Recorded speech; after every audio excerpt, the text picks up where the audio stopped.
सर्वांना माझा नमस्कार आणि जय श्रीराम। मला खूप जणांचे मेसेज येत होते की हा ब्लॉग कधी येणार आहे। खरं तर माझे एक्झाम असल्यामुळे याला थोडा उशीरच झाला।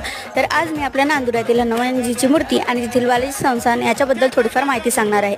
तर आपल्या बुलढाणा जिल्ह्यातील नांदुरा शहरात 2000 साली या हनुमानजींच्या मूर्तीची स्थापना करण्यात आली।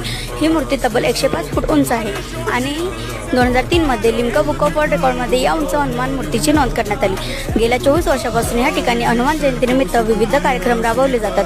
हनुमान जयंतीला उंच मूर्तीवरती तब्बल 5 क्विंटल वजनाचा फुलांचा हार चढवण्यात येतो आणि या मूर्तीच्याच मागे आपल्याला बालाजी मंदिराचे दर्शन होते।